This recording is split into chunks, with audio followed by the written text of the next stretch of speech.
اعوذ باللہ السمیع العلیم من الشیطان الرجیم بسم اللہ الرحمن الرحیم۔ سورۃ التین آیت 8 پیراگراف 2۔ پہلا پیراگراف تمام انبیاء کی نقلی تعلیمات انسانوں کو دو گروہوں میں تقسیم کرتی ہے۔ دوسرا پیراگراف عقل انسانی بھی جزا اور سزا کو برحق تسلیم کرتی ہے۔ مرکزی مضمون امکان آخرت اور عدل آخرت کے نقلی اور عقلی دلائل۔ زمانہ نزول سورۃ التین قیام مکہ کے دوسرے دور 4 تا 5 نبوی میں اعلان عام کے بعد دور تکذیب میں نازل ہوئی، جب اسلام کی دعوت کو جھٹلایا جا رہا تھا اور قریش کے دانشور قیامت اور جزا و سزا دین کے بارے میں طرح طرح کے شکوک و شبہات عام کر رہے تھے۔ سورۃ التین کا کتابی ربط سورۃ التین میں بھی پچھلی دو صورتوں الضحیٰ اور الم نشرح کی طرح فما یکذبک کے الفاظ میں نبی اکرم صلی اللہ علیہ وسلم کے لیے تسلی کا سامان موجود ہے، روشن تابناک مستقبل کی بشارت ہے۔ اس صورت میں ایمان نہ لانے والے اور عمل صالح نہ کرنے والوں کو اسفل سافلین کہا گیا۔ اگلی صورت العلق میں اسلام کے ایک بڑے دشمن کے طاغوتی رویوں سے اس کی وضاحت کی گئی ہے۔ اہم کلیدی الفاظ اور مضامین۔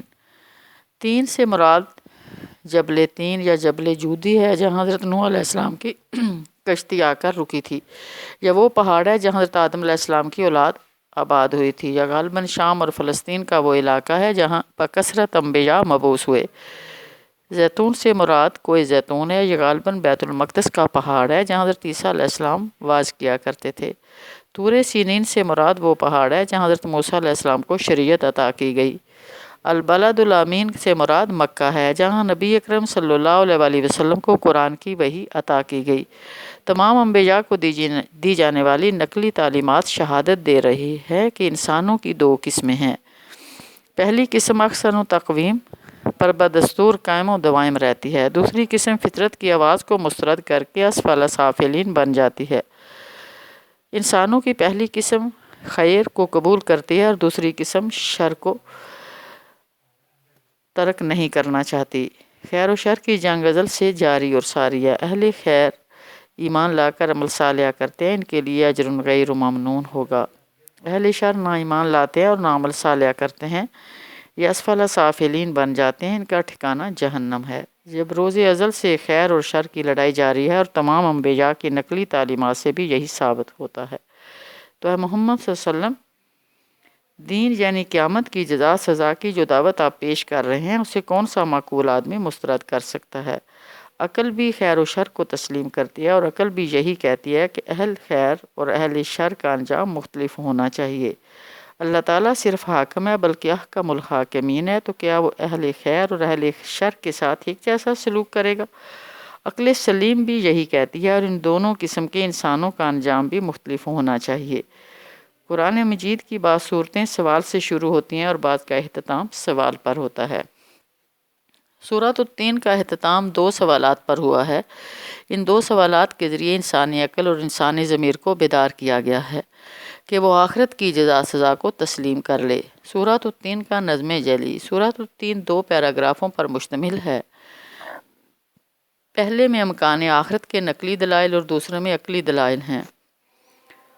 آیات 1 تا 6 پہلے پیراگراف میں امکان آخرت اور عدل آخرت کے نقلی دلائل پیش کیے گئے۔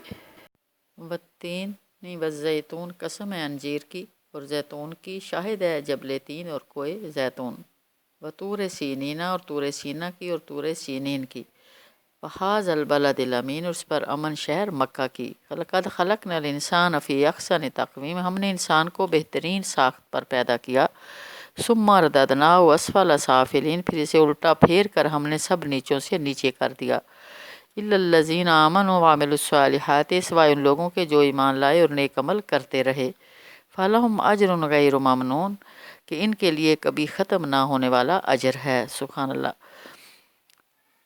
جبلتین کوہ زیتون اور طور سینا و بلد الامین مکہ میں مختلف انبیاء کو دی جانے والی نقلی تعلیمات کی گواہی پیش کی گئی ہے کہ وہ بھی خیر و شر اور ان کی جزا سزا کی مسلسل تعلیمات دیتی رہی ہیں۔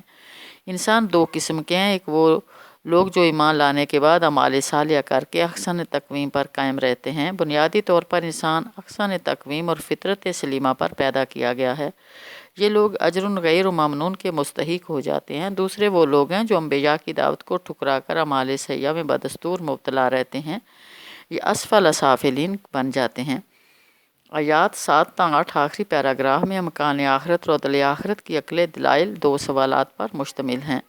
فما یکذبک بعد بالدین، پس اے نبی صلی اللہ علیہ وسلم اس کے بعد کون سزا جزا کے معاملے میں آپ کو جھٹلا سکتا ہے؟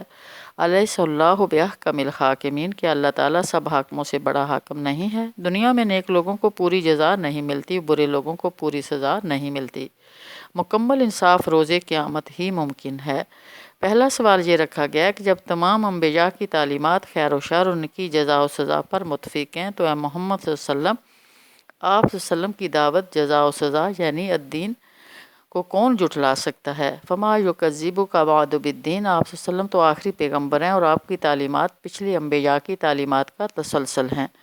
دوسرا سوال یہ کیا گیا ہے کہ عقل انسانی بھی یہ تسلیم کرتی ہے کہ اللہ کی مخلوق میں سے بعض حکمران عادل ہوتے ہیں اور اللہ تعالیٰ چونکہ خالق ہے اس لیے تو بدرجہ اولا اور بدرجہ تم احکم الحاکمین ہی ہونا چاہیے۔ عقل بھی یہی کہتی ہے کہ ایک دن ایسا ضرور ہونا چاہیے جس میں کامل عدل انصاف ہو۔ دنیا میں کامل عدل و انصاف نہیں ملتا، بڑے بڑے مجرم چھوٹ جاتے ہیں، بے گناہوں کو سزا ملتی ہے، لیکن بعض اوقات انسان بھی انصاف سے کام لیتا ہے، تو پھر اپنے خالق اللہ سے بدگمانی کیوں ہے کہ وہ نا انصافی کرے گا، انصاف سے کام نہ لے گا؟ کیا وہ احکم الحاکمین نہیں ہے؟ الیس اللہ باحکم الحاکمین۔ مرکزی مضمون: تمام انبیاء کی نقلی تعلیمات میں امکان آخرت اور عدل آخرت کے دلائل موجود ہیں۔ عقل بھی امکان آخرت اور عدل آخرت کی حقانیت کو تسلیم کرتی ہے، لہٰذا آخرت پر پختہ ایمان اور یقین ضروری ہے۔ آخرت کے عقیدے کو جھٹلایا نہیں جا سکتا۔ وآخر دعوانا الحمد للہ رب العالمین۔